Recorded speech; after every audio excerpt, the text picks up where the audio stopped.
Ispovest ponižene žene. Kad nije pio, a to se retko dešavalo, 36-godišnji Žika Biculović je važio za dobrog čoveka.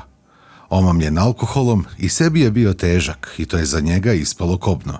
Ljudi su zgranuto zastajali ispred kafane penzionerskog doma u Negotinu. Pored stepeništa kanapom je bila vezana omanja i slabašna crnoputa žena. Pobogu, ženo, šta je to? Boziljka Biculović, tako se žena zove, oborila je pogled na trotoar. To što vidite. Drugo ništa i nije smela da kaže, jer on, a reč je o njenom 36-godišnjem mužu i vršnjaku Žiki, svakog je časa mogao da izađe iz kafane pa da zlo bude i veće. Ovako, međutim, prolazilo je samo na poniženju. Pošto bi se nalio piva i rakije, Žika je izlazio iz kafane, odvezivao je ženu, uzjahao bi je i ona ga je ćutke nosila dok je mogla i koliko je on hteo. Stupajući prolaznici su se levom rukom krstili. Neki su se smejali. Smešno ipak nije bilo. Između ostalog i zbog toga jer se to ponavljalo i suvonjava i izmučena žena kršići prste sada o tome priča. Ranije moj Žika nije bio takav, ali u posljednje 4 godine neki je đavo ušao u njega. Raspametila ga je rakija načisto pa me je mnogo mučio. To što sam morala da ga bar 20 puta iz te zlosrećne penzionerske kafane na krkačama nosim, još mi tako i nije teško padalo. Ono najstrašnije događalo se tek u kući. Pitam se često kako sam sve ovo i preživela. Zlotvor je bio moj Žika, veliki tiranin u kući. Ali moram i to da kažem. Mnogo sam ga volela. Mnogo. Suze se opet sustižu.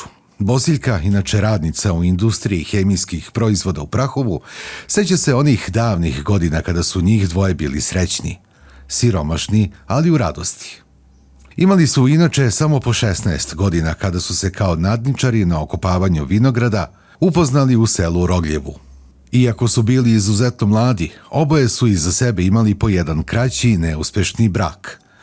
Roditelji su im bili koritari, česte selidbe, čerge. Žikino je djetinjstvo bilo i nešto teže. Rastao je uz maćehu, morao je da bude i sluga kod imućnijih ljudi, a njegov otac je taj novac koji je on mukom zaradio trošio za maćehine prohteve. Ljubav na prvi pogled, odmah i brak. Boziljka i Žika su se iz krajiških vinograda preselili u okolinu Sokobanje. Odavde su posle otišli u Austriju i Nemačku. Bilo je i tamo nekih teškoća, priča Boziljka. Moj Žika se najpre spanđao sa jednom nemačkom cigankom koja nam je čuvala decu, 2 sina imamo. I ona je, kao i on, volela čašicu. Posle, kad su se njih dvoje podžapali, on je silovao jednu švabicu, pa je osuđen na 2,5 godine zatvora. Samo ja znam koliko me je koštalo njegovo izvlačenje iz zatvora. Boziljka je radila u kafani, Žika povremeno kao moler. Ali nisu baš mnogo stekli, jer on je voleo da se kocka. Igrao je i gubio. Poker mu je i posljednju marku isterivao iz džepa. U Negotin su se vratili pre 10 godina. Za razliku od drugih ljudi u ovom kraju, a koji su sa privremenog rada stizali sa povećom ušteđevinom, sa Boziljkom i Žikom to nije bio slučaj. Ipak, imali su sreće. Opština im je obezbedila krov nad glavom.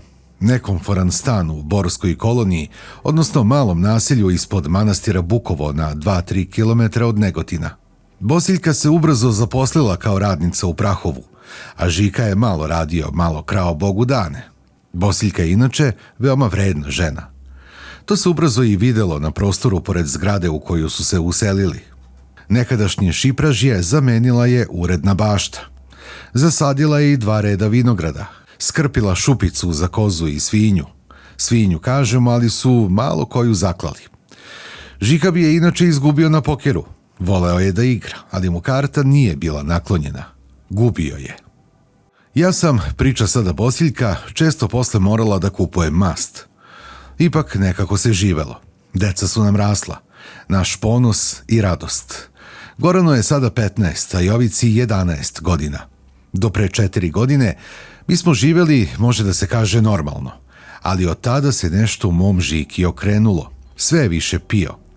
I piće ga izluđivalo. Sve češće i jače me je tukao. bez ikakvih razloga.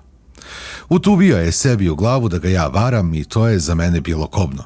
Sve ređe je bio trezan i sve više je ponavljao: ti tamo u fabrici imaš švalere, znam ja, znam. Govorila sam mu da je fabrika hleb za sve nas u kući, a ne moja razbibriga. Uzalud. Imaš, pa imaš. I tada me je tukao. Nije gledao čime me udara. Rukom, nogom, štapom, čim stigne. Samo ja znam koliko sam puta u ove posljednje 4 godine na posao odlazila modra. Deca su bili česti svedoci batinjanja majke. Vrištali su i molili oca da me ne tuče. Nije vredelo. Izbio mi je 7 zuba pa sam morala na operaciju vilice. Cigare mi je evo redom gasio po rukama i telu. Prst mi je slomio, a proletos je onako pijan i razjaren, hteo da mi nos odgrize. Trgla sam glavu i on mi je odgrizao parče obraza. Evo i ovaj ožiljak će do kraja života da mi ostane. Fantazirao je. U glavu su mu ušle nekakve bubice. Za mene je imao samo jedno ime. Fabrička kurva. Tako me je zvao, a onda poturao papir i olovku da pišem imena ljudi sa kojima sam navodno bila. Ako priznaš, siktao je, ništa ti neću. Nisam imala šta da priznam i tada me je prebio. Posle sam počela da pišem. Izmišljala sam imena. Napišem tako 10 bez veze, a on kaže: još piši, još ih ti imaš. Nastavljala sam, a on se posle toga smirivao. Do nove pijanke.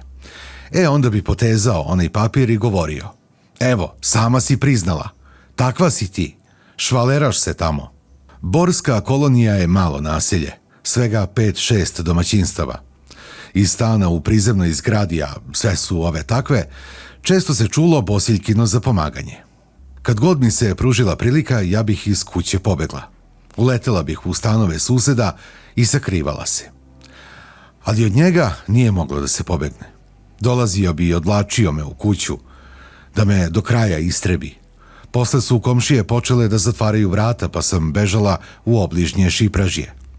U toku letnjih meseci još se nekako izdržavalo do jutra, ali zimi su mi se kosti smrzavale, jer najčešće sam bežala neobučena. Žiku bi posle čašica srušila u krevet. Pred polazak na posao vraćala sam se u kuću, skuvala bih kafu i probudila ga. On bi popio kafu i onako mamuran samo je ćutao. Tek tada je shvatao kakvo mi je zlo noćas učinio, pa se verujem i kajao. Ali do sledeće pijanke. A na nju nije trebalo čekati dugo. Život mi je bio pakao. Ponekad bih pred naletom njegovih pesnica ili isukanog noža pobegla u grad, pa bih jutro dočekala na železničkoj stanici, a odatle bih vozom na posao u Prahovo. Ili bih u toku noći otišla u fabriku da bih prespavala u nekoj kancelariji. Ljudi iz moje okoline su to znali, pa su ga mnogi prekorevali, ali ništa nije vredelo. Žika je tvrdi Bosiljka i decu tukao, naročito starijeg. Šta sve nisam činila da mu život ulepšam. Iako je živeo od moga znoja u fabrici, mene je šutirao, izbacio iz stana. Hranio se, na primjer, tako što bi legao na kauč, a ja bih pored njega na tom istom kauču prostirala salvetu i servirala sam mu hranu koju je on ležeći žvakao. Često inače menjao ćud. Proletos mu je recimo palo na pamet da rodim još jedno dete. Time je kao trebalo da mu pokažem svoju vernost. Ali kada sam ostala trudna, još više se okomio na mene. U sebi siktao je: nosiš fabričko dete, kurvo fabrička. Plakala sam. Nisam znala šta ću sa sobom. Utehu sam jedino imala u pogonu gde sam radila. Ljudi su cenili moju vrednoću. Priča za pričom. O tuči pred ljudima na putu prema kući, o molbama da joj dozvoli da bilo kuda ode, ako ne može da je trpi pored sebe. Uzvraćao je: od mene samo mrtva možeš. Tako sam i poželela da bude. Mislila sam dokrajčiti samu sebe. Ovako više nije moglo da se živi. I tako sve do one noći između ponedeljka i utorka. Ja sam radila u drugoj smeni, a kada sam stigla kući, Žika je kao i obično počeo da me tuče. Posle se smirio i naložio mi da mu postavim večeru. Naredio je i njoj da jede. Samo sam zaloga stavila u usta, ali nisam mogla da ga progutam. On je već kod trećeg skočio. Stolnjak je zajedno sa hranom svukao na pod. Podivljao je opet iz čista mira i sa šporeta zgrabio kasapski nož. Naredio je da stanem mirno, pa da zinem. Onda je sečivo počeo da mi gura u usta. Vrh sam osjetila na nepcima, ali nisam smela da se pomerim. Onda je istrgao nož i zaneo se. Pao je na kauč i nož mu je ispao iz ruke. Ja sam ga zgrabila da ga sakrijem. Podigao se i krenuo na mene. Vrisnula sam i kazala da ne prilazi, jer ću da ga ubijem. Nemaš ti to srce, kurvo fabrička. Nećeš ti mene da ubiješ, već ću ja tebe, jer ti je fabrika napravila dete. Uzmicala sam prema uglu kuhinje. On mi se primicao. Sve mi se u glavi pomudilo od straha. Zažmurila sam i zamahnula. Posle su mi rekli da sam ga pogodila pravo u srce. Posiljku je tek posle toga uhvatila panika. Kad sam se pribrala, pritrčala sam mu. Ležao je u krvi. Jao i Žiko, zavapila sam, šta sam ti to uradila? Glavu sam mu namestila na jastuk i otrčala kod jedne susetke i zamolila da pozove hitnu pomoć i miliciju. Kad sam se vratila, stariji sin je rekao, što si bre mamu ubila tatu? Rekla sam da sam ga samo povredila i da će lekari da mu pomognu. Tako sam i mislila. Nažalost, tako nije bilo. Žika je prestao da diše. Bosiljku su odveli u istražni zatvor, a posle završene istrage sela je na optuženičku klupu. Govorila sam onako kako je bilo, a sada bih svim i dodala. Bolje da sam pala mrtva, ne bih se sada ovako oko dece zlopatila. Krivično veće petorice okružnog suda u Negotinu osudilo je 36-godišnju Bosiljku Biculović na 3,5 godine zatvora. Do pravosnažnosti presude puštena je na slobodu. Dok je bila u zatvoru, sinovi su joj bili u domu za decu bez roditelja. Odmah ih je uzela, a onda je otišla i na muževljev grob. Oplakala sam i njegovu i svoju sudbinu. Iako je bio moj zlotvor, ja ga nisam mrzela. Volela sam ja mog ciganina Žiku. Mnogo sam ga volela. Dugo je, verujem, voleo i on mene. Sve dok mu čašica nije postala Milija. I to je uzrok zajedničkoj nesreći. Razgovor sa Bosiljkom privodimo kraju u sobi u kojoj je ubila svog muža i u koju se ovih dana vratila posle puštanja na slobodu. Na izlazu iz stana, pored česme koja je zajednička, upoznajemo njenu stariju komšinicu Olgu Stanišić.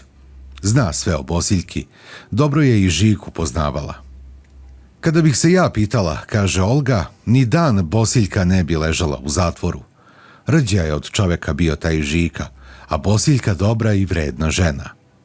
Tako kaže prva susetka, a slično je i u podužoj peticiji koja je pred suđenje stigla u okružni sud u Negotinu od radnika iz industrije hemijskih proizvoda u Prahovu. To je verovatno u izvesnoj meri i uticalo na kaznu ubice žrtve.